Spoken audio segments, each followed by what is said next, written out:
Assalamualaikum warahmatullahi wabarakatuh. Selamat pagi, semangat pagi, dan salam sejahtera untuk kita semua. Kembali lagi dalam pembelajaran sejarah Indonesia untuk kelas 11 semester ganjil tahun ajaran 2021-2022. Pada video pembelajaran kali ini, di sini kita akan mengevaluasi perang melawan keserakan kongsi dagang abad ke-16 sampai abad ke-18.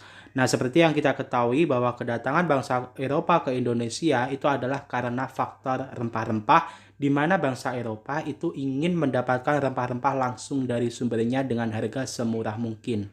Maka di sini mereka memberlakukan berbagai kebijakan, salah satunya adalah monopoli perdagangan, di mana dari monopoli perdagangan ini berdampak pada kesengsaraan rakyat Indonesia. Nah, dari kesengsaraan rakyat inilah maka melahirkan berbagai perlawanan-perlawanan yang terjadi di Indonesia.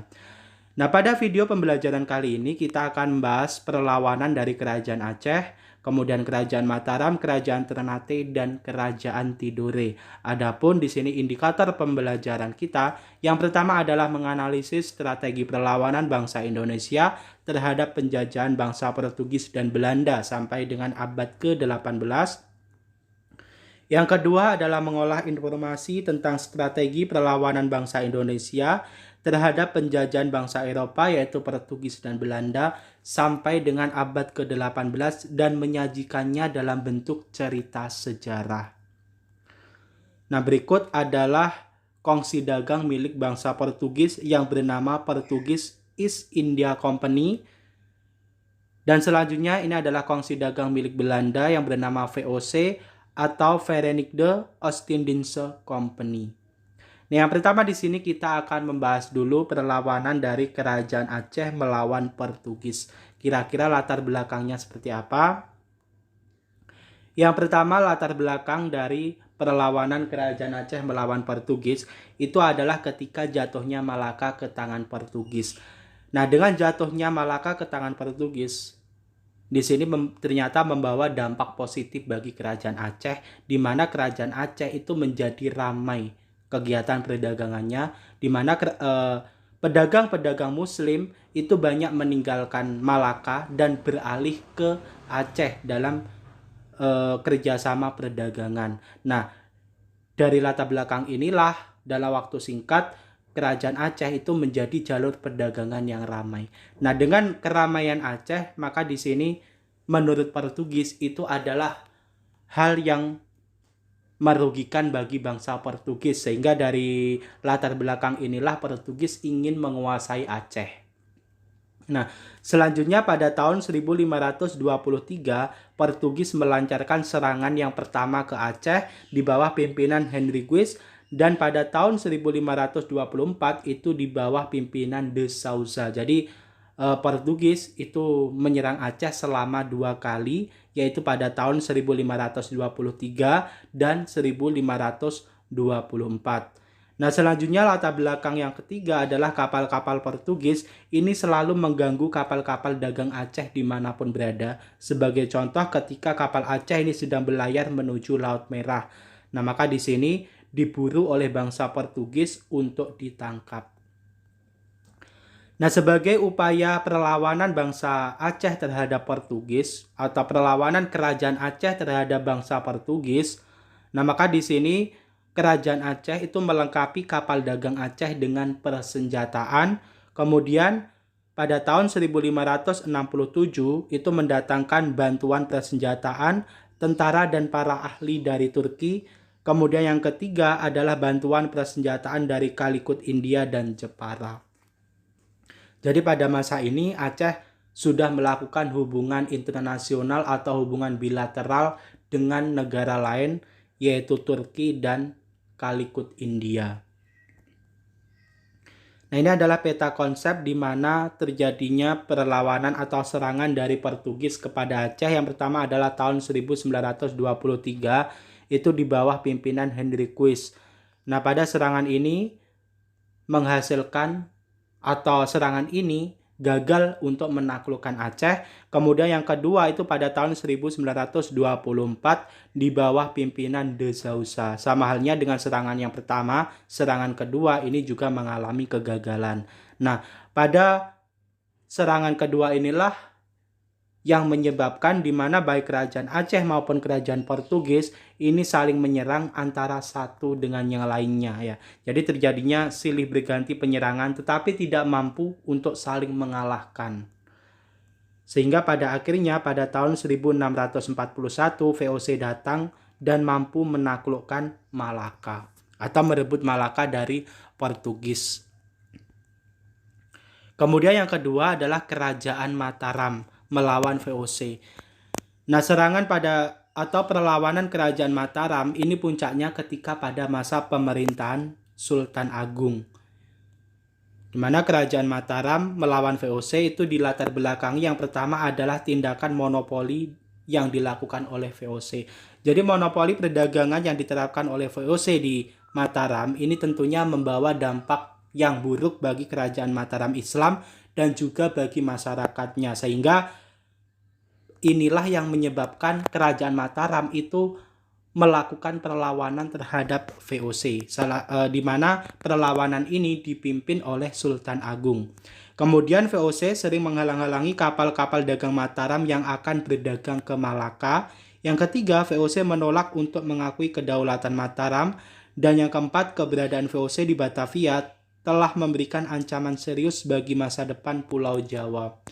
Nah, Batavia itu sekarang kita mengenalnya adalah Jakarta, di mana Batavia ini merupakan pusat dari VOC itu sendiri. Nah, kerajaan Mataram pun melakukan perlawanan dari kerugian-kerugian yang dideritanya. Yang pertama adalah pada masa Sultan Agung ini pernah terjadinya perlawanan dari kerajaan Mataram terhadap VOC tapi mengalami kegagalan. Karena apa? Di sini adalah kalahnya persenjataan. Jadi VOC itu sudah memiliki senjata perang yang modern seperti tembak, senapan, kemudian meriam dan lain sebagainya. Sedangkan Mataram kala itu masih belum mempunyai senjata secanggih itu, sehingga mereka kalah persenjataan dan akhirnya serangan yang pertama yang dibawa pimpinan Sultan Agung ini juga mengalami kekalahan. Kemudian yang kedua, karena serangan Mataram itu mengalami kekalahan, maka di sini VOC semakin berambisi untuk terus mempraktekkan monopoli perdagangannya di wilayah Mataram. Tapi VOC juga tetap berwaspada jika sewaktu-waktu kerajaan Mataram itu melakukan serangan kepada VOC. Nah, selanjutnya ini adalah peta konsep tentang perlawanan kerajaan Mataram terhadap VOC. Yang pertama itu terjadi pada tahun 1628. Ini adalah pada masa pemerintahan Sultan Agung, di mana Mataram ini menyerang VOC di Batavia tetapi mengalami kegagalan. Hal ini disebabkan karena kurangnya atau kalah persenjataan tadi, di mana senjata VOC itu lebih modern daripada senjata Mataram. Nah, selain itu, faktor yang lain ini adalah faktor kelelahan dari prajurit Mataram itu sendiri, di mana jarak antara Mataram dengan Batavia itu lumayan jauh dan ditempuh dengan berjalan kaki. Sehingga fisik yang kelelahan, maka di sini lebih mudah bagi bagi VOC untuk menaklukkan atau untuk mengalahkan Mataram. Selanjutnya, serangan yang kedua itu pada tahun 1629. Di mana Mataram ini melakukan serangan kepada VOC ke Batavia tetapi juga mengalami kegagalan karena yang pertama VOC ini mampu menghancurkan lumbung-lumbung pangan yang dipersiapkan pasukan Mataram dan persenjataan VOC itu juga lebih modern lagi. Jadi lumbung-lumbung padi atau lumbung pangan kerajaan Mataram itu dihabiskan oleh VOC sehingga para prajurit ini kekurangan bahan makan ya atau bahan pokok makanan, pada akhirnya di sini mengakibatkan kelaparan. Nah, dan dari kelaparan inilah juga menyebabkan semakin lemahnya fisik para prajurit Mataram dan pada akhirnya dengan mudah VOC untuk mengalahkan Mataram untuk yang kedua kalinya, sehingga perlawanan atau serangan yang kedua dari Mataram ini mengalami kegagalan. Nah, setelah sepeninggalan Sultan Agung, maka ini berbeda lagi kondisinya. ketika Sultan Agung itu amat sangat membenci VOC, tapi setelah keturunannya, nah di sini lebih bekerja sama dengan VOC atas dasar kedudukan.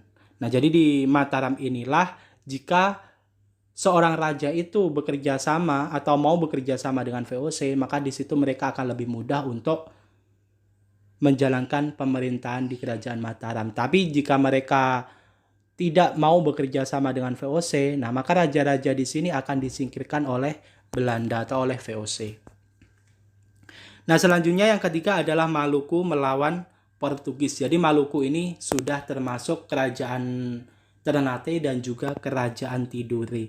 Ini yang pertama adalah Portugis datang ke Maluku itu pada tahun 1521 dengan memusatkan kebijakannya itu di Ternate dan bekerja sama dengan kerajaan Ternate. Sedangkan di waktu yang sama itu adalah bangsa Spanyol itu juga berhasil datang ke Maluku dan dia bekerja sama dengan kerajaan Tidore. Nah, kemudian untuk menghindari konflik di antara Portugis dan Spanyol, maka di sini dibentuklah Perjanjian Saragossa pada tahun 1534, di mana dari Perjanjian Saragossa maka di sini Spanyol harus meninggalkan Maluku. Dan pada akhirnya Spanyol lebih menerapkan kolonialisme dan imperialismenya di Filipina. Nah, selanjutnya di sini atas bantuan Portugis, maka di sini Ternate bisa mengalahkan Tidore dan pada akhirnya Tidore bisa menguasai Maluku karena dia berkhianat kepada Ternate. Jadi cerita singkatnya seperti ini ya. Di mana pada tahun 1521 itu Portugis datang ke Maluku dan bekerja sama dengan Ternate. Di saat itu Ternate juga sedang berselisih dengan Tidore. Selanjutnya Spanyol datang, Spanyol membantu Tidore. Nah, kemudian selanjutnya terjadilah Perjanjian Saragossa tahun 1534 dengan salah satu hasilnya bahwa Spanyol harus meninggalkan Indonesia dan dia berlayar ke Filipina. Nah, kemudian di sini terjadilah perlawanan antara Ternate dengan Tidore di mana Ternate itu dibantu oleh Portugis sehingga Tidore mengalami kekalahan. Nah, tetapi di sini bangsa Portugis itu berkhianat kepada Ternate dan pada akhirnya konflik atau peperangan ini dimenangkanlah oleh bangsa Portugis sehingga disinilah lebih memudahkan faktor monopoli atau praktek monopoli perdagangan yang dilakukan oleh bangsa Portugis di Maluku. Nah, selanjutnya di sini latar belakang lainnya perlawanan Maluku itu adalah Portugis semakin berkuasa untuk memaksakan kehendaknya melakukan monopoli perdagangan rempah-rempah di Maluku. Kedudukan Portugis itu juga semakin mengganggu kedaulatan kerajaan-kerajaan lokal yang ada di Maluku, yaitu kerajaan Ternate dan Tidore. Ini adalah peta konsep dari perlawanan kerajaan Ternate Tidore kepada Portugis, di mana pada akhirnya nanti kerajaan bangsa Portugis itu tergeser ke Timor Timur atau Timor Leste akibat kalah dari VOC. Dan di materi ini nanti akan kita bahas lebih mendalam di video pembelajaran selanjutnya. Nah, selanjutnya di sini Maluku melawan VOC itu yang latar belakangnya itu adalah tetap pada monopoli perdagangan. Yang pertama adalah VOC yang melakukan tindakan kejam dan sewenang-wenang kepada rakyat.